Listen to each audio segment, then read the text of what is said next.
जी अक्षरा से बात करने के लिए कमरे में आते हैं और गेट बंद कर देते हैं। उसके बाद वो अक्षरा से कहते हैं कि काफ़ी दिन से देख रहा था तुझे और बात करने की सोच भी रहा था। वहीं दूसरी तरफ सब लोग तैयार हो जाते हैं, लेकिन अंशु कहता है कि उसको नया कुर्ता चाहिए।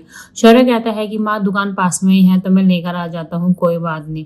ये सुन के अंशु काफ़ी खुश हो जाता है। तभी मामा जी औरों को वो लोग बैठने के लिए कह देते हैं और कहते हैं कि बस शौर्य आता है फिर हम लोग चलते हैं। उसके बाद दादाजी जैसे अक्षरा से बात करते हैं तो वहाँ बाहर भाभी माँ और गायत्री जो होते हैं वो काफी परेशान होते हैं कि आखिर क्या बात हो गई। दादाजी पता नहीं अक्षरा को क्या बोलेंगे। इसी तरफ विशंबर जो होता है वो राशि और बाकी सब लोगों से कहता है कि आप लोग सारा सामान यहीं लेकर आ जाइए ताकि रखने में प्रॉब्लम ना हो, और सारा सामान एक साथ इकट्ठा यहीं पर रख दीजिए। जैसे ही सब लोग सारा सामान रखने के लिए तैयारी करते हैं, सारा सामान इकट्ठा करते हैं, मिठाई गहने कपड़े, तभी पता चलता है राशि को कि चूड़ा नहीं मिल रहा है। उसके बाद वो लोग चूड़ा ढूंढते हैं, लेकिन उन्हें चूड़ा कहीं नहीं मिलता है।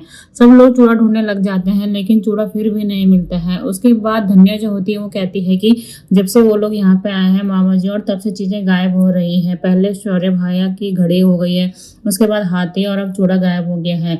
लेकिन राशि कहती है कि कुछ भी बोलती है, ऐसे इल्जाम लगाने, खुद तो भूल जाती है चीजें रख के और दूसरों पे इल्जाम लगाती है। आगे से जरा सोच समझ के बोलियो और ध्यान रहे कि कभी भी किसी पे इल्जाम नहीं लगाना। वो अक्षरा के ससुराल वाले हैं तो खासकर उन पे तो बिल्कुल नहीं, और अपना मुंह बंद रखियो अब की बार। उसके बाद शौर्य वहां पे आ जाता है और पता चलता है कि चूड़ा नहीं मिल रहा है। शौर्य भी परेशान हो जाता है कि जो चूड़ा लेकर आया था तो फिर चूड़ा कहाँ गया। उसके बाद गायत्री और भाभी माँ जो होते हैं वो दादाजी के कमरे के बाहर खड़े होते हैं और काफी परेशान होते हैं कि दादाजी अक्षरा से क्या बोलेंगे।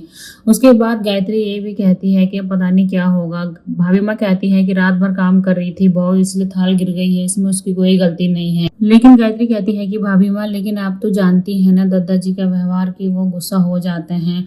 उसके बाद सब लोग वहीं काफी परेशान हो जाते हैं कि चूड़ा नहीं मिल रहा है, अब गायत्री बहन को क्या जवाब देंगे। उसके बाद सब लोग काफी परेशान होते हैं और मामा जी से कहते हैं कि आप लोग दूसरी गाड़ी लेके चले जाइए, हम लोगों को थोड़ा समय लगेगा। तो मामा जी कहते हैं कि ठीक है, मुझे देर से पहुंचना सही नहीं लगता है। तभी कंचन जो होती है वो कहती है कि मेरा बैग रह गया है। राशि कहती है कि बेटा आप गाड़ी में बैठो, धनिया बैग लेकर आ जाएगी। जैसे ही धनिया बैग लेकर आती है और उसके हाथ से बैग छूट जाता है। बैग हाथ से छूटते ही बैग खुल जाता है और उसमें सारा सामान होता है जो अभी तक गायब हुआ था। चांदी का हाथी, घड़ी और चूड़ा भी होता है। सब लोग ये देख के हैरान हो जाते हैं। उसके बाद धन्या कहती है कि ये तो सारा वही सामान है जो चोरी हो गया था, तो ये कोमल के बैग में क्या कर रहा है। राशि कहती है कि तू एक काम कर, फटाफट सारा सामान अंदर रख और बैग जो है गाड़ी में रख कर आ जाओ। तभी वहां पे वर्षा भी आ जाती है और वो कहती है कि माँ मैंने चूड़ा सारी जगह ढूंढ लिया, लेकिन चूड़ा कहीं नहीं मिला। राशि कहती है कि चूड़ा तो मिल गया है, और फिर वो बताते हैं कि कंचन के बैग में सारा सामान था। शौर्य भी आ जाता है और जब शौर्य को ये बात पता चलती है तो वो कहता है कि हमें सारी सच्चाई बता देनी चाहिए। लेकिन राशि और विशंबर मना करते हैं, क्योंकि वो कहते हैं कि अगर मामा जी को इस बात का पता चल गया है तो बात बहुत बढ़ जाएगी और ये अक्षरा के ससुराल का मामला है, तो हमें हर चीज सोच समझ के करनी होगी। हम ये सारी चीजें नहीं बता सकते, हमें दूसरे चूड़े का इंतजाम करना होगा। उसके बाद राशि शौर्य वर्षा से कहती है कि वो बाजार से जाके नया चूड़ा लेकर आ जाए। सेम वैसे चूड़ा तो नहीं मिलेगा और ना ही अच्छा मिलेगा। उसके बाद वो कहती है कि वो गायत्री बहन से माफी मांग लेगी और भाभी माँ से भी माफी मांग लेगी। उसके बाद वो शौर्य वर्षा को जाने के लिए कह देती हैं। वहीं दूसरी तरफ भाभी माँ और गायत्री जो होते हैं वो बाहर कान लगा के खड़े होते हैं दादाजी कमरे के बाहर। उसके बाद दादाजी गेट खोलते हैं और कहते हैं कि क्यों तुम लोगों को कोई काम नहीं है कि बारात आने वाली है, उसकी तैयारी नहीं करनी है। वो दोनों फिर वहां से चले जाते हैं। दादाजी काफी गुस्से में होते हैं। उसके बाद शौर्य और वर्षा जब निकल जाते हैं तो शौर्य कहता है कि जब कंचन की सच्चाई सबके सामने आई गई थी तो सबको बताने में क्या दिक्कत थी। अब माँ और शौर्य ये भी कहता है कि अगर हम उनको ऐसे चुड़ा देंगे तो वो लोग क्या सोचेंगे, और सबके सामने माँ को शर्मिंदा भी होना पड़ेगा। वर्षा कहती है कि अब क्या करे शौर्य, जो माँ कह रही है वो तो करना ही है। उसके बाद राशि शौर्य वर्षा को फोन करके कहती है कि कैसे भी करके वो चूड़ा लेकर आ जाए, बिना चूड़ा के वो लोग ना आए। उसके बाद सब लोग शादी की तैयारी कर ही रहे होते हैं। जब भाभी माँ और गायत्री आ जाते हैं तो नैतिक उनसे पूछते हैं कि क्या बात हुई, लेकिन वो कहते हैं कि कुछ नहीं, पता ही नहीं चल रहा है। तभी वहाँ पे दादाजी भी आ जाते हैं।